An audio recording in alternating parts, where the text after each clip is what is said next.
Blessings, everyone. So, we're going to be hitting on a tough subject today, guys. Moving abroad is difficult, all right? It is not something that is easy, and it definitely is not something that should be taken lightly, all right? I'm speaking as someone who has lived abroad over 6 years on the continent of Africa, so I am coming with some experience, okay? I hear a lot of people saying, well, all Black people should definitely leave the US or they should leave Europe or wherever they're leaving and come to Africa, right? I'm not one of those people, okay? I am very realistic and I realize that moving abroad, whether it's to Mexico, Africa, anywhere else in the world, that is going to be highly difficult. Okay. The more people that you have in your family makes it even more difficult. Okay. It's difficult enough alone. So I don't have that vision. Okay. It would be nice, but I do not subscribe to that. All right. Picking up your entire life and relocating to another destination is going to be difficult, period. Okay. And all locations have their own unique challenges. Essentially, you're starting life over again as you know it in your new location, okay? Yes, you may still have your job from home. You may be working online, your 9 to 5, or you have income that you have set up from home, but your living environment is entirely new, okay? It is something that is brand new to you. So this is where the difficulty comes in. You will find that after you have relocated and the euphoria has worn off, okay, the honeymoon period has expired. That's usually after the first, 2 to 3 months, I would say. Then the reality sets in, okay, life gets real and it gets real tough, if I'm being honest. It gets tough financially, emotionally, and also spiritually, okay? So we're going to touch on those 3 areas in this video, all right? So let's jump into it. So to get started financially, okay, listen to me very closely on this point, okay? Financially, it is imperative, highly important that you set up a source of income online before you relocate so that you can sustain your monthly expenses, okay? Not some of your expenses, not a quarter of your expenses, all of your monthly expenses, okay? Now, a lot of people relocate on their 9 to 5. Okay. They're able to work remotely using their 9 to 5. All right. Now, that is okay. But when I consult with people, I always tell them that relocating on your 9 to 5 to me is never a good idea. Okay. Regardless of the fact that you can work online. Yes, that's great. But you could still get fired or laid off at any point in time. Okay. So if you are relocating on your 9 to 5 and for whatever reason you get fired or you get laid off, guess what? You have to now move back to the US because you have only relied on that one source of income. Okay. So that's why I say relying on your income from your 9 to 5 should be supplementary. Okay. It should not be your main source of income because that income is not guaranteed. Okay. That can come and go. And as we know, if you're moving somewhere permanently, you've spent a lot of money relocating there. So you don't want to have to now then go back home, spend a whole bunch more money going back to the US. I mean, your 9 to 5 should never be your main source of income. Okay. That's takeaway point number 1. Okay.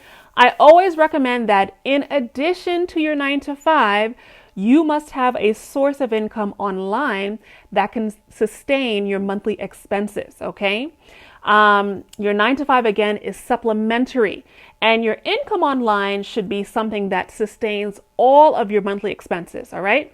Now we have to recognize a major difference between income that is active and income that is passive. All right. They are 2 different types of income. All right.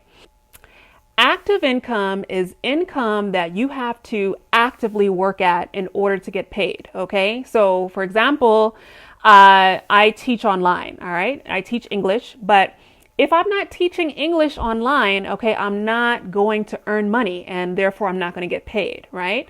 So that is what I would classify as active income. Now, it is great to have active income that is, a source of income online, But again, that should never be your primary, and to me, even your secondary source of income. Okay.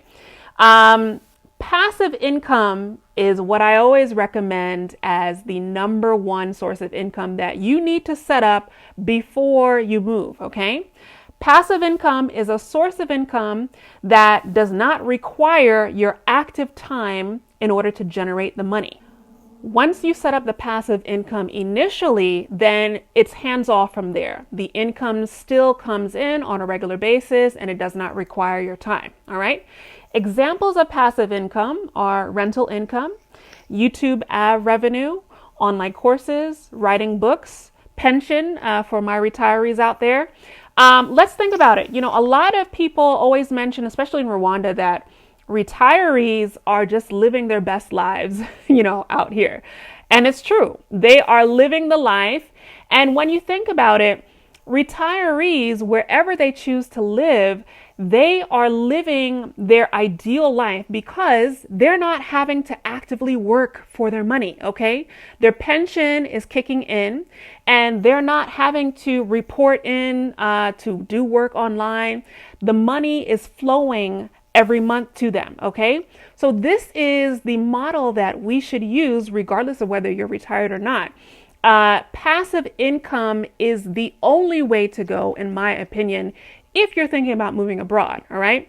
Ideally, 2 sources of passive income is what I personally recommend. And I'm only using my own personal life as an example. I have passive income, but if I were to do things over again, I would set up at least 2 sources before I left. So this is what I always recommend for my clients. All right. Now, once you have put in the work in the front end, whether it's, building your online course, setting up your rental income, all of that you no longer have to worry about. Okay. It's one and done, finished. It's passive, meaning that you earn money as you sleep. And this is ideal. Once you have set up the passive income, then you don't have to worry about waking up, stressing about joining meetings online or completing your work online just to sustain yourself abroad. Okay. All of that is out the window. Now, of course, this is when your passive income covers all of your monthly expenses. Okay. Yes, you could still work an active income job that is online. That is always a good idea. However, that active income job should simply be supplementary. Okay. It should not be your primary source of income. Okay. The only primary source of income that I recommend should be a passive income source. Passive income is especially important for those who are planning on opening up a business in their new country. Okay, because as we know, businesses usually do not start to generate income until at least 1 to 2 years have passed, right? So in the meantime, you need to have sustainable income that can sustain you and your family while you are building your business and your customer base. Okay. A lot of times businesses fail for expats or the diaspora because they have no other income outside of the income that they're relying on from the business. And that should never be the case from jump. Okay. A lot of people underestimate the importance of having passive income. It's not just for your monthly expenses, all right? In my experience, having passive income allows you to emotionally accommodate the new conditions that you will encounter on the ground, okay? Usually people are moving to locations or countries that are less developed than the West, and therefore they present a cheaper cost of living, but that also comes at a cost. For example, in your new country, when you have to stand in line at a bank for 3 to 4 hours to set up your bank account, or for any other casual transaction at your bank, when you have passive income, okay, you are not stressing about rushing home to join a Zoom meeting or having to jump back online to get your work completed because now you wasted 4 hours at the bank. Once you have passive income set up, standing in line for 4 hours will still be frustrating, okay, but you will not be stressing out about it, okay? You will not have to rush home and you will not be cursing people out, and you'll have more of an ease about your transition in life, okay? Passive income allows you to have a stress-free approach when relocating and encountering all of these new adjustments, okay? And it will allow you to adjust to the daily challenges of your new life with ease. All right, if you have not already booked a consultation with me, I'm just gonna tell you to please do so. I'm happy to do consultations. Email me at visitplanventure@gmail.com.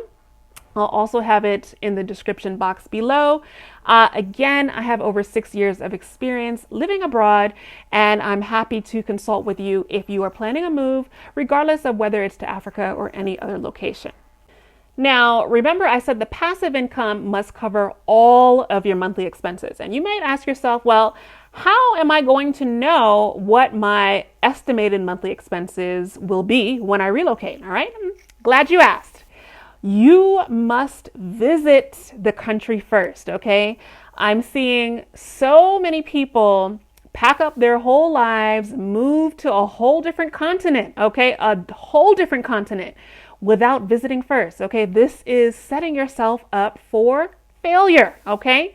Wherever you are planning to move, you must visit that country first for a minimum of 4 to 8 weeks. Okay, that is what I recommend. If you can do more time, then by all means.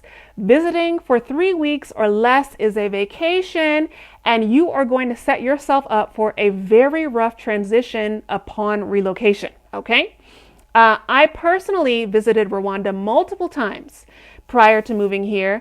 And of course, prior to your visit, you must have conducted extensive research online about that particular country so that you have all the information that you need prior to your visit. Even though I had already lived in Kenya for 4 years prior to living in Rwanda, I still spent an entire year researching online about Rwanda. Permanent relocation is no joke, okay? People treat this as light work, and it's not, all right? In order to set yourself up for success, much planning and research is required. When you visit, I always recommend that you must stay at multiple Airbnbs in multiple neighborhoods, okay?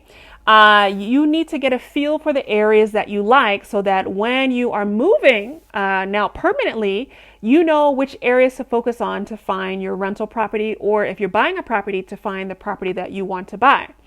I recommend Airbnbs because you need to simulate your real life by cooking every day. You need to get a feel as for the real cost of food, transport, supplies, all of that. So you want to stay somewhere where you can simulate your actual real life everyday activities, okay? That is why I recommend that you do that. And you need to do that in at least 4 weeks, okay? Nothing less than 4 weeks, because you want to give yourself enough time to get the realistic picture. You should do all of that research when you visit, not when you've moved to the country. I find a lot of people, they will be hopping Airbnbs once they have arrived and relocated.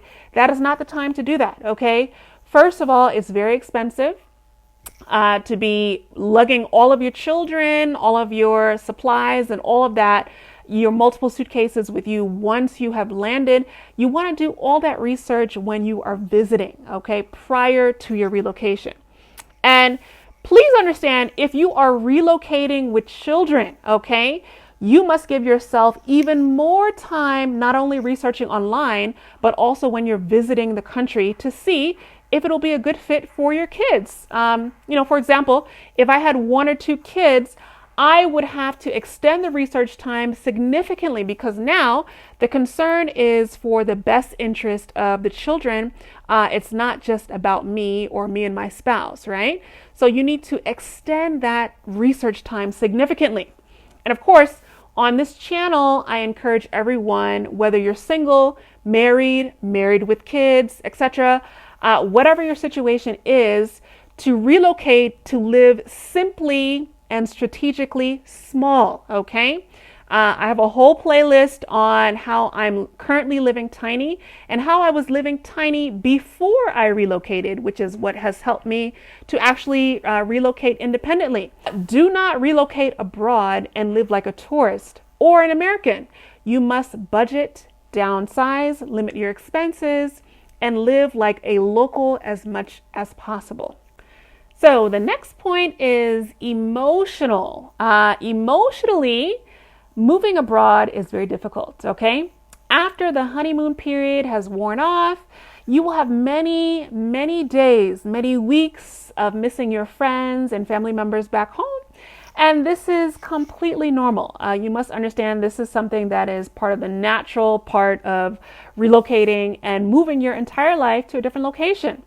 However, in order to mitigate the separation anxiety, you must be intentional about setting up systems from start, that establish regular and constant communication with your loved ones, all right? For example, setting up a schedule where you call or you have video chats with your parents, your siblings, your best friends once a week, twice a week, whatever frequency that you think would work best for your emotional well-being is highly important to set that up from the beginning.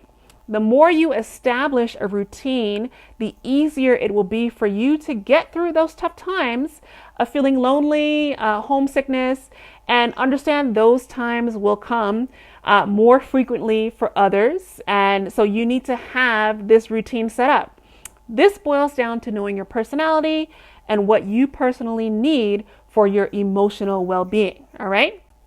Set up a schedule also from jump where you plan on visiting your home country, okay?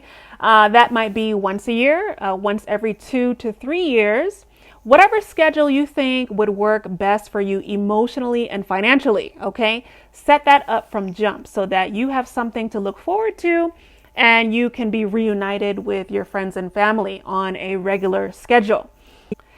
The next point for emotional well-being is knowing, implementing, and engaging in activities that bring you happiness from jump, okay? Again, these are things that you need to set up from landing. You will go through a lot of emotional highs and lows living abroad, and you do not want to wait until you are feeling down and depressed to start to do activities that bring you happiness. You have to know yourself, know what activities bring you happiness, and engage in them from the beginning. For example, I am a shameless foodie. Nothing brings me more joy than eating good food. As a result, I explore all the restaurant options, all the good food options, because this is what brings me happiness. And I explored those options also online before I got here. I knew all the list of restaurants I wanted to go to hitting the ground, and that's exactly what I did. Also, I know that exercise brings happiness to me. The dopamine gets flowing, which will usually get me out of any funks or low periods that I may experience, okay?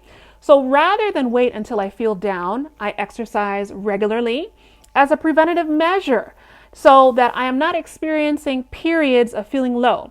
I also choose the lifestyle that reinforces that, okay? As many of you know, I do not have a vehicle here. I don't have a car. So in Rwanda, I chose this country strategically because this is a very hilly, mountainous country, all right? I don't need to go to the gym. I get all of my exercise by just walking to all of my daily activities, okay? Walking to the store, walking to a friend's house, walking to the coffee shop. I walk everywhere. And if I'm not walking, I take a moto. But of course, walking is exercise, all right? And I chose a country that is conducive to that exercise. Walking in Rwanda is definitely more than a workout. It also allows me to get some vitamin D. I can soak in the sun while I'm walking, and it boosts my mood and my energy levels, and it makes me just feel good each and every day, all right? Now, some of you may not be into exercise, and that's fine. I'm just making the point that you need to know what activities bring you happiness. You must choose a country based on the lifestyle that you want to create that will bring you the ultimate happiness. So, for example, if you are an avid swimmer, okay, you want to jump in the ocean every morning and swim, you want to focus solely on countries that will allow you that type of lifestyle, okay? That would be coastal countries, all right? So you would not be focused on a country such as Rwanda. I chose Rwanda for many reasons, and some of the top reasons included the landscapes that are here and the greenery, okay? I cannot get this in any other country. The landscapes, this is a land of 1,000 hills. Just looking at that every day brings me happiness, okay? But again, you must know yourself. And lastly, spiritually, okay, it will be challenging when you are moving abroad, all right? A lot of people have stated that they have felt that the Lord has told them to relocate to a certain country, or they have felt an ancestral calling, right? And now I'm not here to question anyone's spirituality because I also am a very spiritual person. However, in my opinion, all right, listen very closely to this point. The spiritual calling must be matched with a fully executed plan, okay? The planning involves setting up your income source prior to moving. And as we discussed, passive income should be your primary source. That again covers all of your monthly expenses, okay? Not some, not a fraction, all of your monthly expenses. And in my opinion, with some surplus left over, okay, at the end of the month.